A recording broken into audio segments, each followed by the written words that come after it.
Hello दोस्तों, मैं जयकांत सैनी स्वागत करता हूं आपके अपने चैनल भारत IQ में। हम डिस्कस कर रहे हैं राजस्थान पत्रिका न्यूज़पेपर एंड दैनिक भास्कर 3 जनवरी। तो बने रहिए इस वीडियो के साथ अंत तक। This is lot to know and lot to discuss. तो आइए शुरू करते हैं आज का डिस्कशन स्टार्ट करने से पहले मैं आपको कुछ चीज़ें बताना चाह रहा हूँ यहाँ पे। एक तो सबसे पहले इंपॉर्टेंट चीज़ ये है कि मैंने डिस्क्रिप्शन बॉक्स में आप जाइएगा, वहाँ पे लिंक दी हुई है टेलीग्राम की और फेसबुक की, तो आप ज़रूर ज्वाइन कर लीजिए क्योंकि टेलीग्राम पे मैं कुछ ना कुछ अपडेट करता रहता हूँ। अभी फिलहाल में मैंने यहाँ पे सुजस का PDF डाला हुआ है। सुजस एक मैगजीन है, गवर्नमेंट की मैगजीन है, इंपॉर्टेंट मैगजीन है। कई बार वहाँ से प्रश्न पूछे जाते हैं, तो वो मैगजीन के थ्रू आप गो थ्रू हो जाइए एक बार। इंपॉर्टेंट मैगजीन है, गवर्नमेंट की मैगजीन है। तो मैंने वहाँ पे PDF डाली हुई है लास्ट 6 महीने की टेलीग्राम पे जाकर के। तो टेलीग्राम पे आप ज्वाइन कर लीजिए। उसके साथ साथ आप फेसबुक पर भी लिंक है, वहाँ पे भी ज्वाइन कर लीजिए। और मेरे पास कुछ व्यूअर्स का मेरे पास कमेंट आया था कि उनको एक्चुअली वीडियोस के नोटिफिकेशन नहीं मिल रहे हैं, उनको पता नहीं लग पाता है वीडियो के बारे में। तो मैं आपको ये बोलना चाहूँगा कि एक तो आप सब्सक्राइब करने के साथ साथ बेल आइकन जरूर दबा लीजिए ताकि आपको नोटिफिकेशन उसका आ जाएगा। कई बार ऐसा होता है कि हम बेल आइकन दबाना भूल जाते हैं, तो इसलिए वो नोटिफिकेशन आपके पास नहीं पहुँचता है। तो वो भी आप कर लीजिए और टेलीग्राम और फेसबुक पर जरूर आप बन जाइए क्योंकि वहाँ से भी आपको इस प्रकार की सूचनाएं मिलती रहेंगी, क्या क्या अपडेट चल रहे हैं। तो ये आप जरूर कर लीजिएगा ताकि आपको अपडेट मिलते रहेंगे। कई बार इन्फॉर्मेशन नहीं मिल पाती है, नहीं आपके पास नोटिफिकेशन जा पाते हैं, तो ये आप ज्वाइन जरूर कर लीजिए। तो शुरू करते हैं आज का डिस्कशन। तो सबसे इंपॉर्टेंट पहली न्यूज़ है यहाँ पे, स्वदेशी वैक्सीन को लेकर के यहाँ पे कुछ मंजूरी मिल गई है। तो कोवैक्सीन को मंजूरी मिल गई है, तो इनके बारे में आपको पता होना चाहिए किसकी वैक्सीन है, कौन ने बनाई है ये। तो सबसे पहली बात, स्वदेशी वैक्सीन है, दोनों की दोनों भारत बायोटेक के द्वारा विकसित की गई है कोवैक्सीन।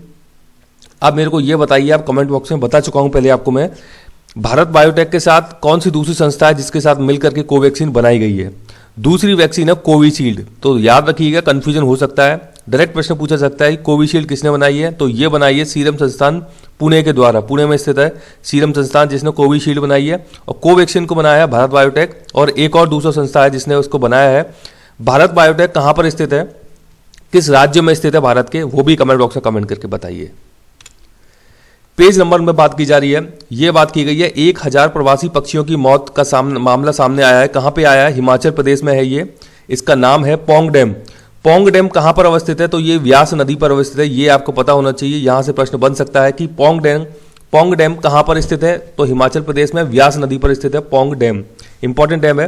तो यहाँ पर प्रवासी यानी कि जो माइग्रेट करके बर्ड आते हैं, 1000 मतलब पक्षी वहाँ पे मर गए हैं। तो ऐसा मामला सामने आया है हिमाचल प्रदेश के अंदर। राजस्थान के अंदर भी कुछ इस प्रकार के घटनाक्रम चल रहे हैं, तो आगे भी न्यूज़ है उसके संबंध में देख लेते हैं हम कुछ चीज़ें।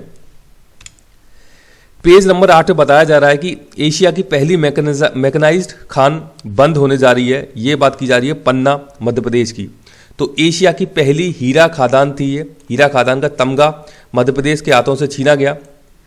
मतलब कि यहाँ पे ये इसलिए छीन लिया गया है क्योंकि यहाँ पे ये जो खान है इसने अपना काम करना बंद कर दिया है। आप जानते हैं हीरा के लिए फेमस है मध्य प्रदेश। तो यहाँ पे मैकेनाइज्ड वे में इस प्रकार का खनन किया जा रहा था।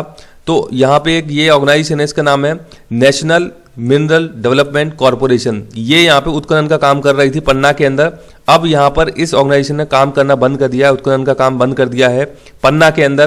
तो ये घटनाक्रम यहाँ पे चल रहा है मध्य प्रदेश के अंदर। तो इसीलिए इसको एशिया की पहली हीरा खादान का तमगा मिला हुआ था मध्य प्रदेश के अंदर। तो ये नाम याद रखिएगा, नेशनल मिनरल डेवलपमेंट कॉरपोरेशन। हीरा के लिए पन्ना जाना जाता है, ये आपको आई थिंक ऑलरेडी पता है। तो ये कुछ चीज़ें हैं। दैनिक भास्कर से यहाँ पे कुछ इंपॉर्टेंट न्यूज़ है। तो यहाँ पे एक बात की जा रही है होप आइलैंड की। तो होप आइलैंड ये कहाँ पर अवस्थित है? होप आइलैंड आंध्र प्रदेश का द्वीप है एक। तो सबसे पहली बात ये यहाँ पे बताई गई है, आंध्र प्रदेश राज्य का द्वीप है होप आइलैंड। ये बंगाल की खाड़ी में स्थित है होप आइलैंड। और इसकी जो शेप है वो टेडपोल जैसी बताई जा रही है। टेडपोल होता है उसकी जैसी इसकी शेप है होप आइलैंड की। तो ये इकलौता आइलैंड है, यहाँ पे बताया गया 40 से 45 घर हैं केवल। और ये भी चीज़ है कि सबसे पहले बंगाली खाड़ी में बहुत ज़्यादा तूफान आते हैं, तो यहाँ पे तूफानों का सामना भी ये होप आइलैंड करता है। लेकिन यहाँ पे लोग अपने घर इस प्रकार के बनाते हैं कि वो उनको जल्दी ही रिपेयर कर लेते हैं, मतलब ज़्यादा हैवी मटेरियल का यूज़ नहीं करते हैं वो। तो यहाँ के लोग तूफान से सबसे ज़्यादा प्रभावित होते हैं। इस होप आइलैंड की बात की जा रही है ये। तो ये बंगाल की खाड़ी में अवस्थित है और आंध्र प्रदेश का एक द्वीप है होप आइलैंड। तो इसके बारे में आपको आइडिया होना चाहिए। ये बात आ गई, अभी देख लीजिए आप, राजस्थान के 5 जिलों में बर्ड फ्लू की दस्तक बताई जा रही है। ये मैंने आपको कल भी जिक्र किया था। बर्ड फ्लू के लिए टर्म क्या आती है? H1N1, ये जरूर याद रखिएगा, डायरेक्टली प्रश्न पूछा जाता है। और दवाई मैंने कल ही बताई थी, वो मेरे को कमेंट बॉक्स में कमेंट करके बताइए आप। तो प्रदेश के 5 जिलों में बर्ड फ्लू का अलर्ट दिया गया है। यहाँ पर देख सकते हैं 12, झालावाड़, कोटा, जोधपुर, पाली, ये कुछ एरियाज़ हैं। अभी बीकानेर का भी जिक्र आ रहा है। तो मतलब राजस्थान के अलावा हिमाचल प्रदेश हम देख चुके हैं, पोंग डैम के वहाँ पे प्रवासी पक्षियों की मौत का मामला सामने आया था। तो अभी रिपोर्ट इसकी आना बाकी है थोड़ा सा, लेकिन आशंका जताई जा रही है कि बर्ड फ्लू के कारण ही इनकी मौत सामने आई है। तो इसके बारे में आपको आइडिया होना चाहिए, क्योंकि पर्यावरण संबंधी इंपॉर्टेंट इशू बन जाता है। ये बात की जा रही है, जालौर से 4 बार सांसद रहे हैं बूटा सिंह जी। तो बूटा सिंह जी ये कांग्रेस के एक दिग्गज नेता थे, इनका भी हाल ही में निधन हो गया है। 86 वर्ष की उम्र में बूटा सिंह जी का निधन हो गया है। बहुत ही अच्छे नेता थे कांग्रेस के ये। तो जालौर और सिरोही से इनका संबंध रहा है, यानी कि 4 बार सांसद रहे हैं, MP रहे 4 बार जालौर सिरोही से। तो इनके बारे में चीज़ें पूछी जा सकती हैं, क्योंकि राजस्थान से इनका संबंध रहा है। 4 बार सांसद रहना जालौर सिरोही से एक बड़ी बात हो जाती है। ये रहने वाले पंजाब के थे, तो इसीलिए इंपॉर्टेंट चीज़ हो जाती है। ये बात की जा रही है ऑस्ट्रेलिया की। तो आपको पता होगा 2020 में बहुत ज़्यादा तबाही हुई थी ऑस्ट्रेलिया के जंगल में, बड़ी भीषण आग लग गई थी ऑस्ट्रेलिया के अंदर। तो वहाँ पे एक जानवर, बड़ा ही इसके बारे में बहुत ही वीडियोस, बहुत ही पिक्चर सामने आई थी इस जानवर की।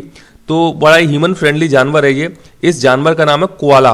कोआला इस जानवर का नाम है। बहुत ज़्यादा चर्चा में रहा था, काफ़ी ज़्यादा इस पर वीडियोज़ आई थी। मतलब इतनी भीषण आग थी कि ये इनको पानी की ज़रूरत पड़ रही थी, पानी नहीं मिल रहा था इनको। तो ह्यूमन फ्रेंडली इतने थे ये, आप देख सकते हैं किस प्रकार से पानी डाला जा रहा है इनके ऊपर। तो ये कुछ घटनाक्रम रहे थे, तो इसके बारे में आपको पता होना चाहिए। डायरेक्टली प्रश्न पूछा जा सकता है कि कोआला जानवर का संबंध कहाँ से है।